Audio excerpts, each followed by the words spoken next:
magka-calibrate naman tayo guys.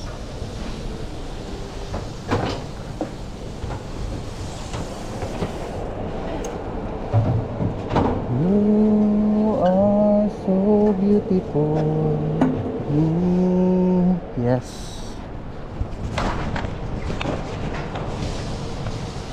Welcome to my channel. Okay. Guys, starting today Unang-una sa ano, to my channel. bigay tayo ng 5 tip sa sa mga baguhan po, yung mga newbie po na barista.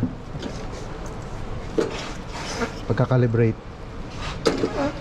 Muna, check nyo yung beans. Ayan yung beans natin. Check nyo yung laman niya kung ano, o marami pa or kailangan nyo maglagay ng bagong beans kasi mas maganda mag-calibration kapag bago yung nasa ilalim. Ibabaw niya na lang yung luma. Kasi kalimitan pag minsan matagal na yung beans, dry na siya. So yun. Then linis yung portafilter. Tsaka ito guys yung titingnan nyo. Ito yung grinders nya. So nasa kaliwa yung course nya kung instruction siya, or instruction naman niya nasa kanan yung propine.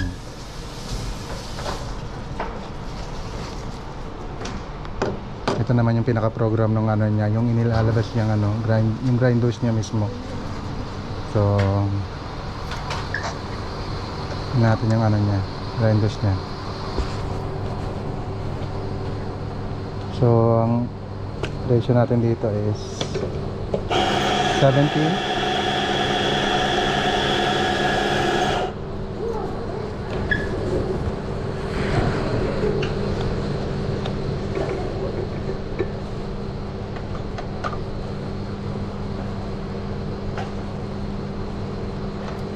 Okay. Kaya lang tapo natin yun kasi nag-18 siya, so yung unang labas niya hindi maganda. Okay.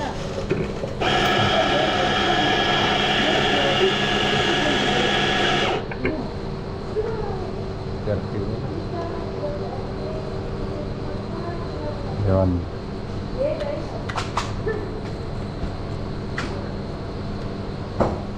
Yes.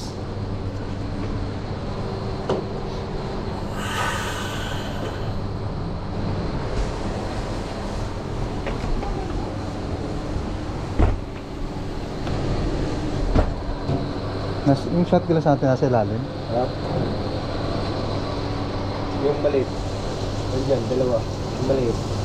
Maliit lang. Wala yung malaki. Ayan sa lalim. Maliit lang.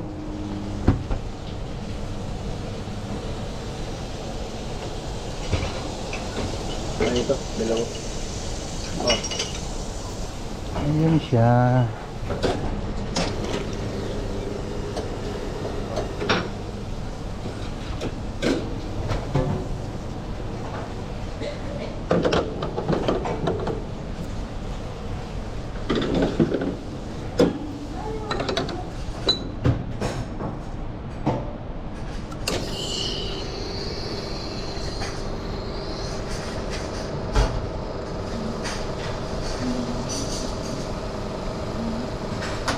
Exact time siya 4 seconds, mag-start na siya mag-growing.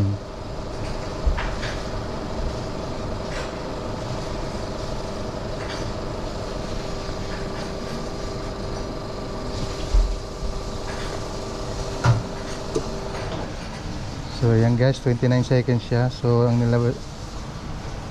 yung yield niya is 35.5. Pa guys.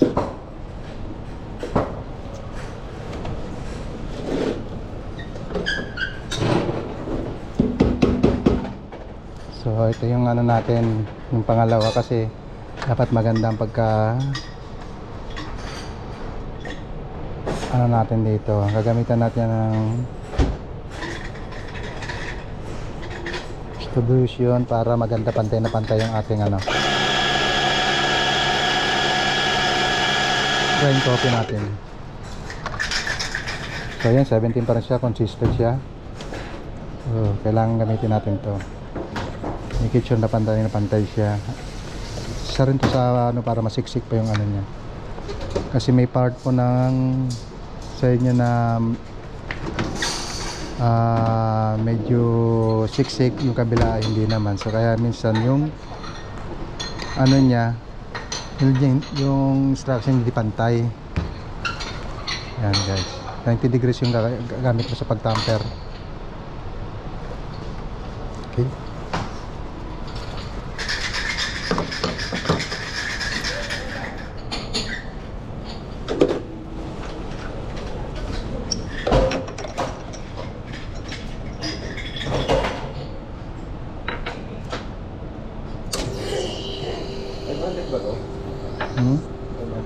Alin?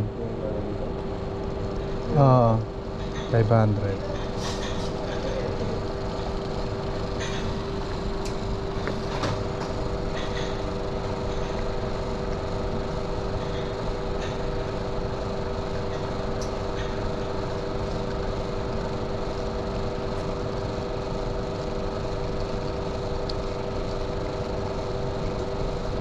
So ngayon sumobra siya guys. So masyado siyang fine. So ang instruction siya ngayon. So kailangan natin siyang i-adjust. Yung grind size niya i-adjust natin.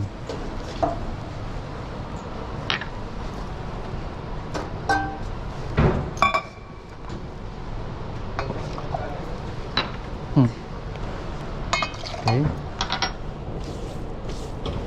So mag-adjust tayo ng konti. Konti sa course. So pakita natin siya na konting-konti lang sa left side.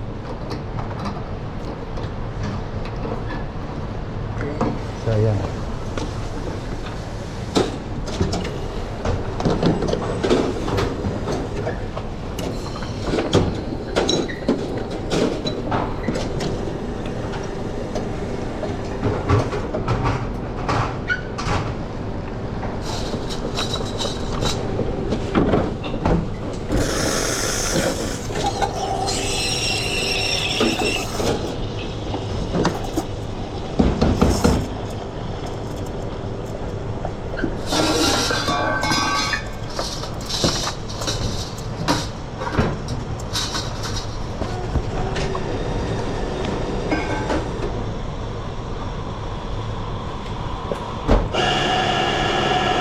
So yung in-adjust po natin yung grind size na, so yung unang ano po niyan kailangan natin tapon kasi yung grind size niya yung dati pa rin, yung una pa rin na minsan siya nag-fine yung stock. So okay.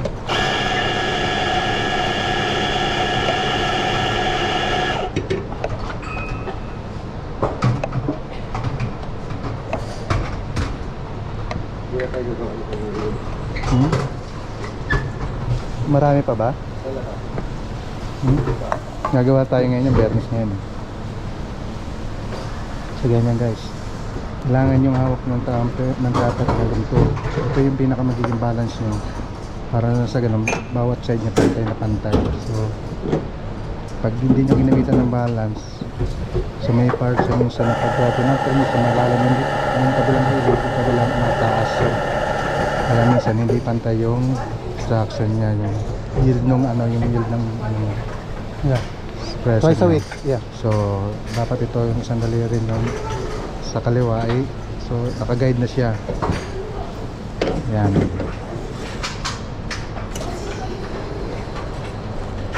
Yan guys. Diba? Pantay siya. So, kung makikita nyo talaga yung ano, yung pagkasiksi ng bawat gilid, pantay na pantay siya. So wala siyang part na yung malalim. Kaya minsan yung pinag-isimula ng simabula yung krema dahil doon. Try natin ulit.